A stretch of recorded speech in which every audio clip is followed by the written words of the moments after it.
I would say that stuff is spam, and all of the other protocols that are kind of leveraging Bitcoin in an affinity scam type of way, like, this is on Bitcoin. No, it's not on Bitcoin. It's a separate thing that points to Bitcoin and points to, arbitrary data stuck on Bitcoin. One of the central technical issues here is spam on the Bitcoin network. For Mow, the definition is simple. Bitcoin transactions are for sending and receiving Bitcoin. Anything else, storing images, embedding large blobs of arbitrary data, or piggybacking protocols, is spam. Please take a little time to like this video, subscribe to the channel, and turn on post notifications for more videos like this. You can also check out our other videos on cryptocurrencies and the overall digital asset space, and drop your comments and observations in the comment section below. Everything you do helps with the YouTube algorithm and immensely contributes to the channel's growth. Thanks, and enjoy the video. If pools upgrade blindly, then they're going to have an impact on the network. So you'll have larger op returns, and you'll encourage other projects to build on this new Bitcoin, because there is no deterrent. There is no disposition from the developers of the main Bitcoin client to resist these external protocols and resist spam. So I think there needs to be a detriment. But again, if everyone did upgrade to 30, I don't think it's the end of the world. But I also see the increasing adoption of knots is causing problems for how the core developers view the network should be. I'm kind of in the middle. I probably lean more towards knots, but I also see the value in core as a whole. I think there are a lot of problematic individuals in core and a lot of structural problems with the organization itself. And I don't want to get into it, but eventually, Danny, you're going to have someone on and they're going to air a lot of dirty laundry, dealing from backstabbing, internal politics, brigading, canceling people. There's a laundry list of stuff, and you'll get it eventually. I think it'll come to light. But there are problems there, but there are good developers. There are talented developers that know a lot and have worked on it a lot. But at the same time, you have a lot of newer developers that seem to have ulterior motives or have different goals and are doing things that people can perceive to be conflicted and potentially bad for Bitcoin. And then I agree with your feedback on knots. Like, those are very common resistance points to running it, that it is mostly Luke. I think there are more contributors and there will be more, but it is a project largely owned by a Luke. So I'm kind of in your camp. I would say I'm going to stick with 29, not even 29.1, but 29. And I won't upgrade. And this is generally the recommendation I'm making, which is let's not upgrade. Let's just wait and see. And I think there's an opportunity for a third major Bitcoin client fork or branch, whatever you want to call it. Fork kind of triggers people, but just like another benign clone of Bitcoin Core that is kind of the middle road, removing some of the more contentious changes that Core did and maintaining security fixes, because you can say you don't have to upgrade. And that's often a counterpoint from the Core side. Like, oh, you don't like what we're doing? Don't upgrade then, or run something else. But then, when people run something else, they go, you're stupid for running that other thing, right? But, you also cannot not upgrade indefinitely. You have to upgrade at some point, maybe 1 year, 2 years. If you're a mining pool or an exchange, I think, probably in the 1 year mark, because there will be optimizations and bug fixes. So yeah, I think I'm in the middle ground, and there is a middle path through some of this mess. Core faction is getting more agitated, and it has to do because of the increase in Knots node runners and their impact on the network itself. So what you're seeing is the mempool fragmenting because people are filtering. And that has downstream implications on the network, like compact blocks are affected. And you have the more increased likelihood that mining pools will have private pools. And that has additional impacts too, like RBF can be impacted as well, because you don't see all the transactions, or you're not able to estimate fees as accurately. And that can lead to some things like lightning pinning attacks too. So my feeling is like they realize that there's a problem now, but their toolkit generally involves yelling at people and saying, just listen to core. And that doesn't really work either. So there is a crisis, I believe, in the core camp. The idea isn't to split Bitcoin or start a civil war like the one that led to Bitcoin Cash.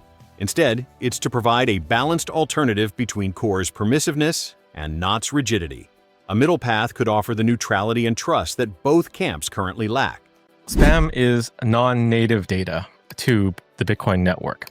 So you can say that you don't know what spam is, but what is a Bitcoin transaction? If you download the Bitcoin client and you get some Bitcoin, like someone sends you Bitcoin and you send someone else Bitcoin, that is, that's the main use case of the network, sending and receiving Bitcoin.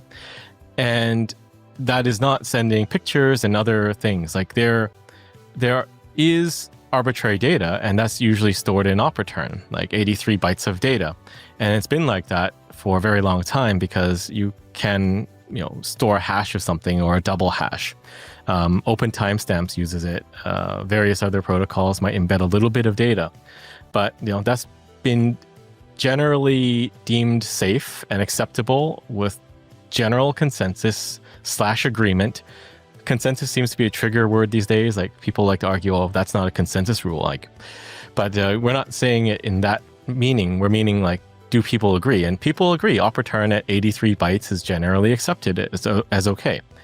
But when you start moving towards larger blobs of data, I think that's a slippery slope. And you'll come to see like most of this discussion is really about slippery slopes. There are slippery slopes everywhere. Like something small like 83, you could convince me 160 bytes, but when you go past that, I think it's obvious that you're just trying to store large blobs of data, and it could be images, there could be other things. I think even in ordinals, inscriptions, things like that are also spam because they're not sending Bitcoin. They're using Bitcoin to send something else. I mean, you can go back and look at colored coins, but it's the same thing. But I think as long as you're not harming the network, and I think we can generally agree that bloating the UTXO set is harming the network, then it's okay. So if you're timestamping, you're putting very little data, you're paying fees, that's good. But you can pay fees and bloat the UTXO set or embed data and images and whatnot. And I think that is spam. But it really comes down to a blend of harm and what exactly is your intent. It's a difficult topic. So you can remove the limit. And I think the rationale there is that this is something that can be done already. Therefore, the filters don't work. And if you remove the filter, then I believe you're encouraging more of it, especially because there has historically been resistance to this type of behavior. And, when Luke was more influential in core and less, ostracized, pushed off to the side, ostracized, then I think we would have seen a different scenario play out. But yeah, I would say that stuff is spam, and all of the other protocols that are kind of leveraging Bitcoin in an affinity scam type of way, like, this is on Bitcoin. No, it's not on Bitcoin. It's a separate thing that points to Bitcoin and points to, arbitrary data stuck on Bitcoin. I would say so. I mean, there's a massive amount of mistrust on Bitcoin Core development as a whole right now. And I can definitely see that perspective. If you look at what's going on, they're kind of antagonistic to users, and you see this in a lot of their communication. It's almost like they look down on users, and actually you can find quotes in posts on X if you want to look for those. But there's also the fact that it looks corrupt. I don't want to say it is corrupt, but it definitely looks corrupt because they're rewriting documentation to avoid fixing bugs.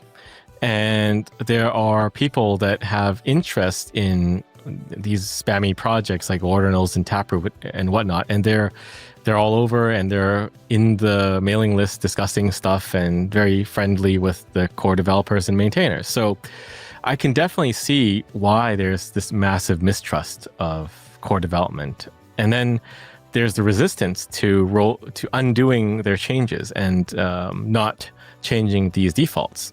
So it kind of all together adds up, and people kind of feel like, they're being gaslit.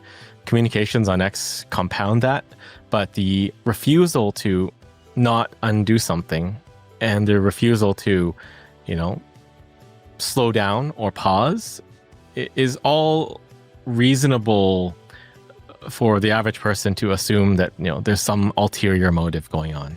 Mow doesn't claim to have all the answers, but his perspective calls for balance, caution, and honesty. Whether the future lies in core, knots, or a new third client, one thing is certain: Bitcoin must remain focused on its core mission, empowering individuals with freedom through decentralized money.